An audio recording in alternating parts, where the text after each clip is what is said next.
Friends नमस्कार। पिछली video में जो सबसे ज़्यादा लोगों ने सवाल पूछा था वो ये पूछा था कि एग्जामिनेशन डेट क्या हो सकती है।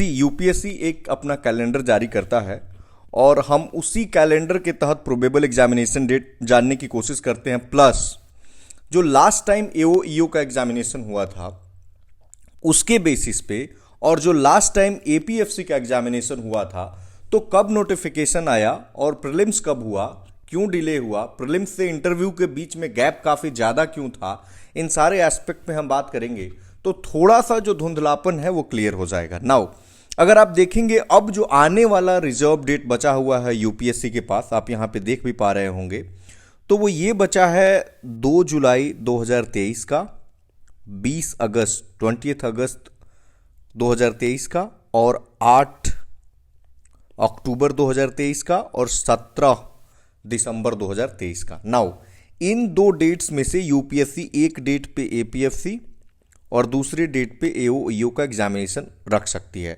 नाउ एक आपके मन में सवाल आ रहा होगा कि पहले कौन सा एग्जामिनेशन होगा। देखिए इसमें ये तो final authorities UPSC nobody can tell you with certainty कि कौन होगा, but as per my logic या आप भी लॉजिक अगर लगाएंगे तो एपीएफसी का अगर एग्जामिनेशन का रिजल्ट, हम I am talking about the final result, अगर ये रिजल्ट फाइनल पहले आ जाता है तो इससे क्या होगा, ये लोग इसका इंटरव्यू देने नहीं जाएंगे एओ ईओ का।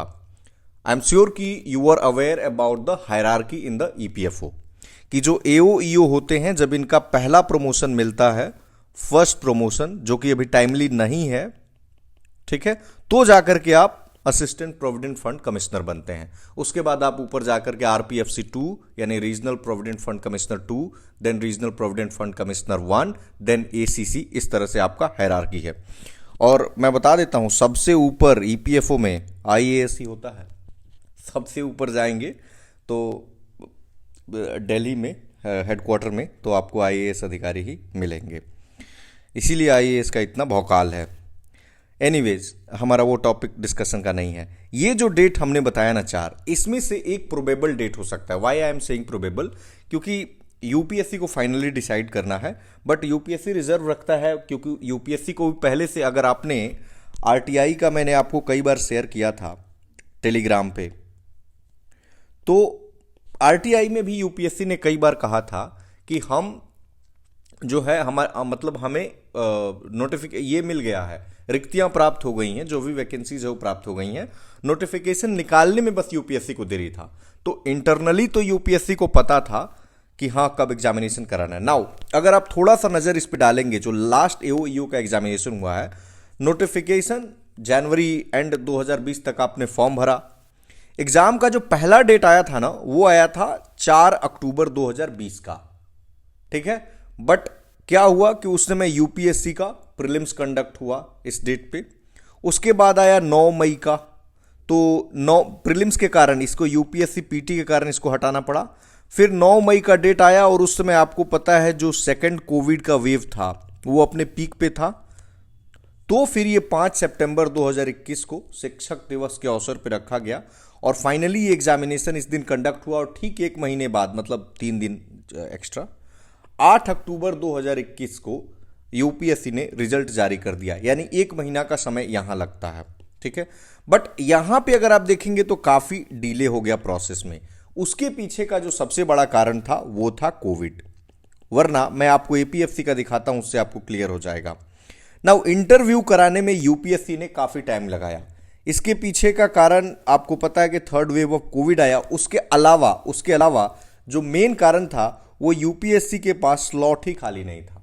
मतलब यूपीएससी आपको पता है कि अपनी रेगुलर एग्जामिनेशंस जो होती हैं पहले उनको प्रायोरिटी देता है, जिनको ऑलरेडी अपनी जैसे कि मान लीजिए कि यूपीएससी का सिविल सर्विसेज एग्जामिनेशन है या फिर इंजीनियरिंग सर्विस है या फिर इकोनॉमिक सर्विस है, तो इस या असिस्टेंट कमांडेंट का एग्जामिनेशन है, ये यूपीएससी का रेगुलर एग्जामिनेशन है, तो ये इनके इंटरव्यू को पहले वरीयता देते हैं, ठीक है।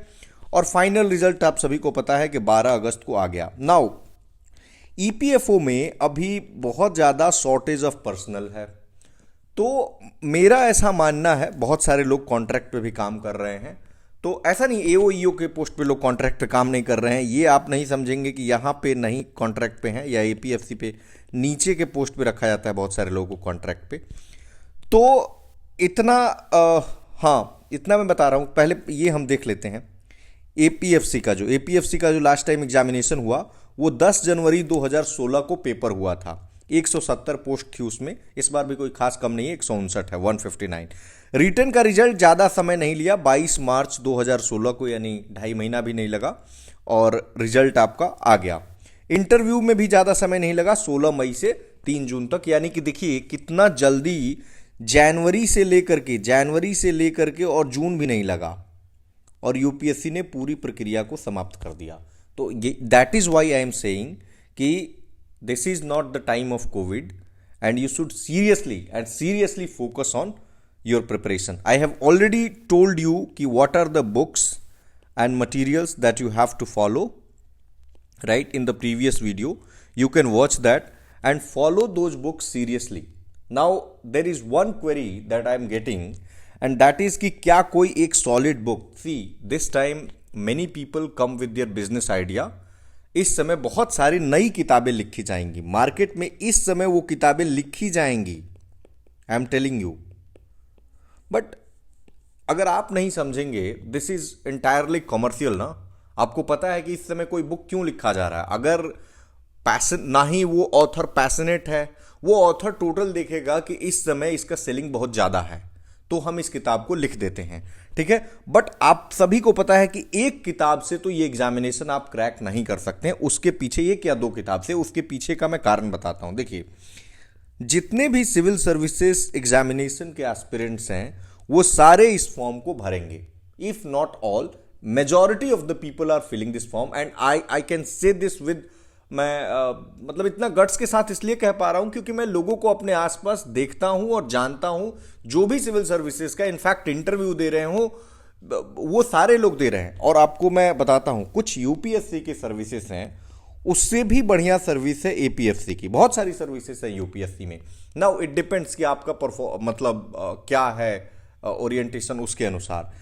तो ये कारण है कि बहुत सारे लोग इसको प्रीफर करते हैं। नाउ जब इनसे आपका कंपटीशन होगा तो आप इमेजिन कीजिए ना कि ये लोग स्पेशल बुक्स पढ़ते हैं ना हर चीज़ के लिए।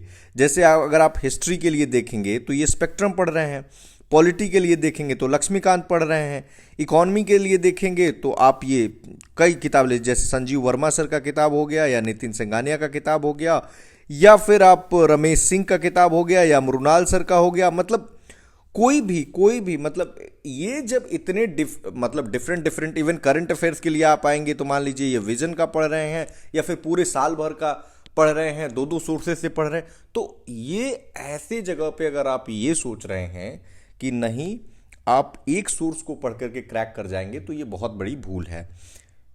मेरा तो सजेशन होगा कि don't rely on such books. अगर आपको कोई पर्टिकुलर टॉपिक नहीं मिलता है then use your knowledge of the, आप उसको गूगल करें, ठीक है। थोड़ा सा मेहनत करना पड़ेगा, अगर आप खुद से मेहनत नहीं करेंगे तो फिर बहुत दिक्कत है इस एग्जामिनेशन में। धन्यवाद।